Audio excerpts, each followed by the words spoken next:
Well, thank you very much for that excellent summation of the views of the various panelists. Well, we have already overshot the timeline, but with your permission, I think I'll spend some 10 minutes on some observations, comments, questions, and if you have a question to a specific panelist, please say so. So the floor is open, please.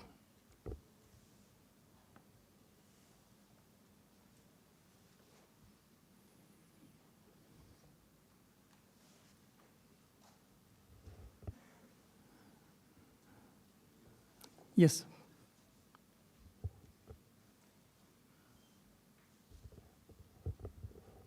Excellent panel.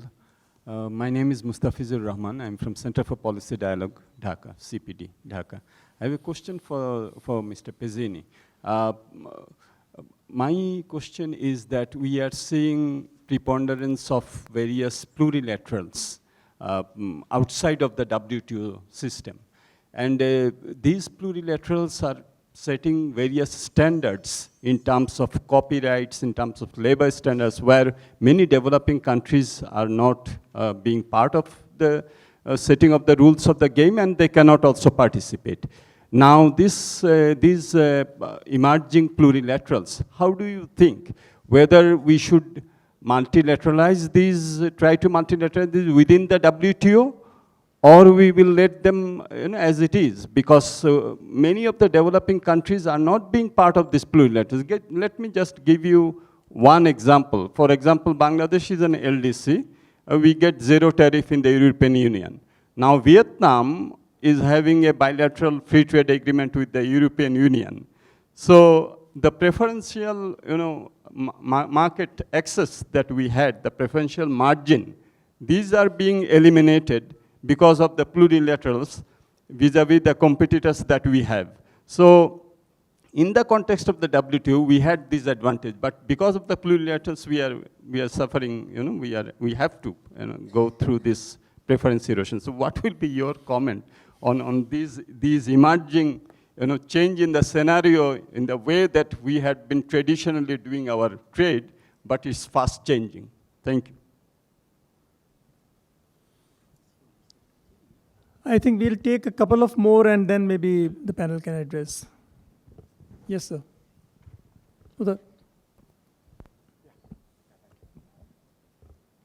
Thank you for that wonderful exposition. My name is Komodo Wasan. I look after the Chennai Center for China Studies. And my question is to Hani Baseda.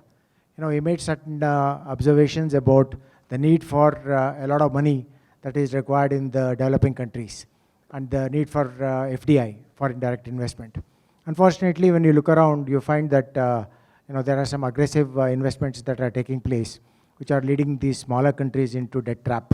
So I think the mechanism, the South-South cooperation, need to perhaps have mechanisms to see that these smaller countries do not become a victim of such investments which are aggressive in nature.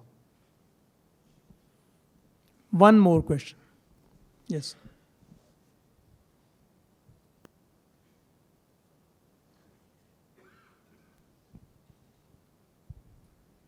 Thank you. My name is Abdul Hakim Al-War from the Islamic Development Bank.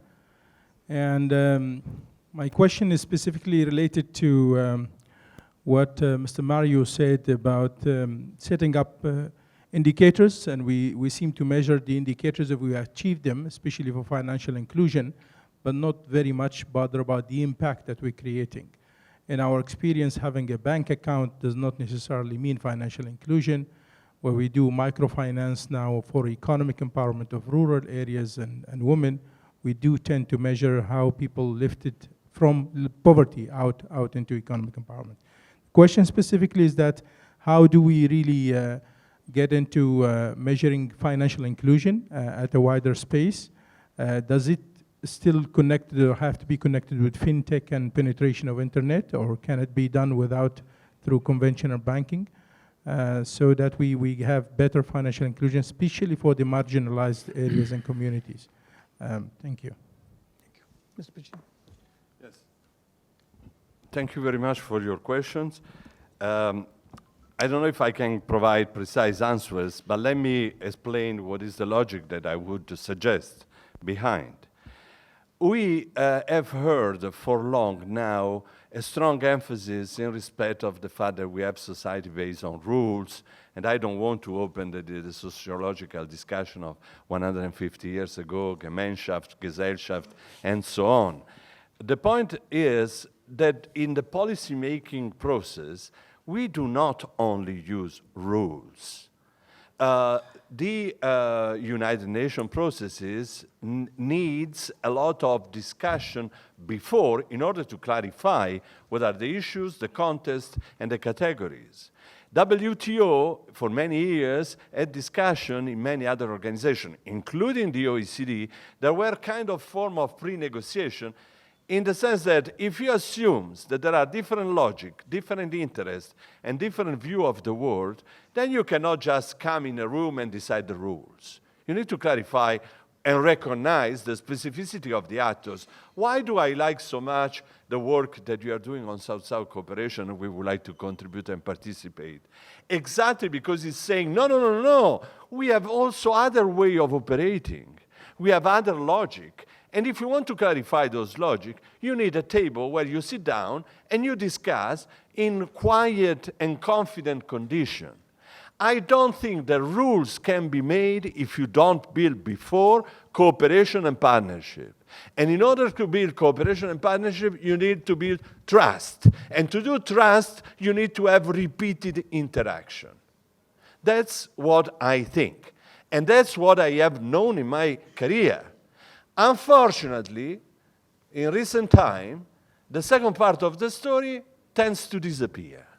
And what you have is an emphasis on standards, rules, and so on, as if a bureaucrat can set the standards and immediately will be applied. I don't know if you have worked in administration, I guess so. I did anyhow, and I know that a rule in itself doesn't solve anything, unless you have mechanisms that make the law having legs, and also is prepared by discussion. There is a tacit knowledge, in other terms, that needs to be clarified. So my point is very simple. You are totally right when you are saying that there is this emphasis about standards that exclude part of countries. And that's why we need, before, strong discussion on what are the specific conditions, unless we go back to the logic of the Washington Consensus, in which we assume that there is only one way to develop, one logic to do it, one type of policy to do it. We take the most developed country, we assume that they have the answer. I don't agree with that view. I think it got lost, and therefore we need to reinvent partnership. And you see many actors that are more and more introducing this logic of partnership. If we are in a multipolar world, and we just go for standard, then we will have to choose either one side or the other of the war. This was all Cold War in the past. It was not a great time. Do we want to go back there? That will be my suggestion. So I strongly agree that South-South cooperation building table to discuss the singularity of this form of relation is an important moment, and we cannot exclude also the other. As for the indicators, I think that indicators that we have been used when it comes to development in general has been the GDP. We have built an entire system on GDP. And I remember what a professor of mine used to say, and is, if you ask GDP, it's like a doctor that you go to see because you are sick and ask you only about your weight. I wouldn't like that question. Sediak now is very slim, he likes that question. I don't. So we need to multiply the indicators. Why we have to stick only on one? Again, we go back to this méfiance of the public administrator that the least decides, the better it is. Everything needs to be automatic, so that we don't discuss it, we don't decide, and so on. It's obvious that we need to create cluster of indicators to understand the situation. SDGs have been built with this logic. Unfortunately, they are 230. You cannot handle 230. So we need to figure out other ways to simplify a complexity that was very good in the inspiration, but is very difficult to handle in the realization. In this context, I would put your question, unfortunately I didn't answer, about financial engagement and participation, but that's the logic in which I would put the program. Yeah, please. Only 1 minute, not more. The thing is that concerning the rules, as the banker, I am a banker actually for more than 45 years. I can surely tell you that without rules, it's risky just to operate and just to live. Rules is really very important. And there are different levels of such rules and regulations. Actually, we are speaking about the harmonization of relations between the emerging countries. China at the moment is not a member of some global institutions, in spite of being the producer, the greatest producer. Anyway, within the relations with China itself and its entities, we have a lot of possibilities, and we have separate rules that support our cooperation with preferentials. That is why the way out, the contemporary way out for the developing countries is just to agree, I quite agree with Mario, that just to have the multiple agreements on which way and on which ways we cooperate, because the governments can use the vehicles of giving preferentials to our countries. And that's, again, we return to the system of the new type of globalized economy, of cooperation between partners and alliances on the global market. And that common rules, the harmonization of the rules will give a possibility to cooperate. Thank you. Thank you. Mr. Basada, I think there was a specific question to you. To the point that was made about fintech corporations, I totally agree with your assertion. There needs to be a governance mechanism set up by governments that help protect, enforce rule-based financial transactions to help protect fintech corporations in developing countries. So I completely agree with your assertion. Yes, sir. Yeah. Well, my quick comment to Mustafis is, in a sense, this doesn't contradict what Mario Piccini said, right? His point was that these plurilaterals could be caucuses that could set up a caucus within a bigger institution, right? So he, as far as I can interpret, he's not against the global multilateral institutions, right? But that he considers this to be caucuses within those institutions.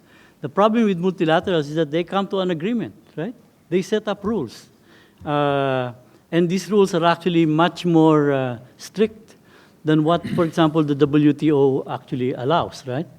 Let me give you an example on fintech, right? Because I just wrote a paper on it. There is what is called the CPTPP. CPTPP is the agreement among originally 12 countries, and Trump actually withdrew. Now that's in a sense, a plurilateral, a free trade agreement that actually covers investment and a lot of other issues. So among the things in the CPTPP is the fact that there's a chapter called economic e-commerce. So e-commerce has two important provisions. One is 14.13 that says that countries who are signatory to the TPP cannot require that the data be kept in local servers. So if now the Europeans I know have not signed on to it, but the question is what will they do? Right? What do these rules do? And the second rule is a rule that says countries cannot require that the source code be disclosed, right? I mean, I thought the whole idea of intellectual property was to disclose the nature of the, and I thought legally you cannot even patent source code. You can copyright probably, but so now you have now 11 countries that are very, very large. China is not part of it. That now have agreed that they will not, they will do these things, and there is a group of plurilaterals that are lodging this in the WTO, in the World Trade Organization. So what do we developing countries do, right? How do we respond to this kind of challenge, right? It will allow, it will force us to be locked into certain technologies, and it will block out a lot of sectors that we can actually, according to my two colleagues here, that allows a lot of possibility for growth in developing countries. Well, thank you.